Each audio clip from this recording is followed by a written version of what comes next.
Let me now share about what we know about this novel coronavirus. This virus comes from the family of coronavirus, which includes other viruses such as MERS and SARS, as well as the milder variants causing common cold. The medical consensus at this moment is that the novel coronavirus is more transmissible, but appears less deadly than SARS. Available evidence suggests that the rate of human-to-human transmission of this virus appears to be higher than that of SARS. For now, the evidence also suggests that transmission is mostly via droplets.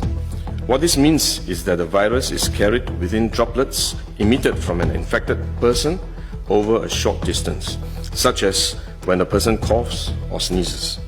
If these droplets come into contact with the eyes, nose or mouth of an individual directly or indirectly through hands that have come into contact with these droplets, the individual may become infected.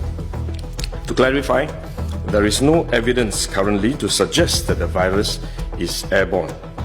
There are other viruses, such as the chickenpox, which can easily be transported via air currents and do not require droplets to contact the eyes or nose.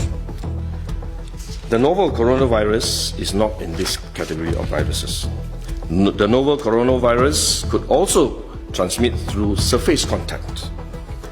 Let me explain. When a person sneezes or coughs, the droplets fall onto the surfaces of tables and chairs, for example, and the virus may remain alive for up to a few days. When someone else touches the surfaces of these tables and chairs, the virus can be transferred to his hands, and if he then rubs his eyes or nose without washing his hands, he may become infected. So we should wash our hands. This is also why we only quarantine the close contacts of confirmed cases.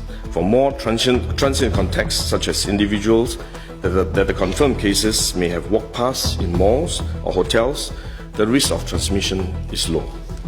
For coronavirus generally, the person is most infectious when he is displaying symptoms, or what you call symptomatic. There is evidence of limited spread from a person without symptoms during the incubation period. However, this form of transmission may be uncommon and has so far involved isolated cases only. At this point, the evidence still points towards higher transmissibility when the person is displaying symptoms. As such, medical professionals, both overseas and in Singapore, have advised that the most effective way that we can protect ourselves is to practice good personal hygiene. We should regularly wash our hands with soap and water and avoid touching our face with our hands.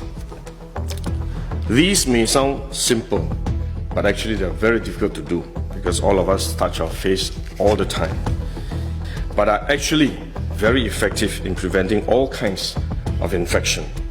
Potential infection from asymptomatic persons, in fact, is less likely to be from coughing or sneezing directly because they don't have symptoms. They are not sneezing or coughing, but more likely by touching contaminated surfaces, for which masks offer no protection. Wearing a mask when we are well often gives us a false sense of security instead, and we are more likely to touch our faces when we constantly adjust our masks, which is one way the disease spreads. At the same time, we need to protect others, our loved ones, friends, colleagues, and fellow Singaporeans that we come into contact with. If we are sick, we should rest and recover at home as far as possible. If we do need to go out to see a doctor, for example, we should wear a surgical mask to protect others. So this is when mask is needed, when we are unwell and have to go out.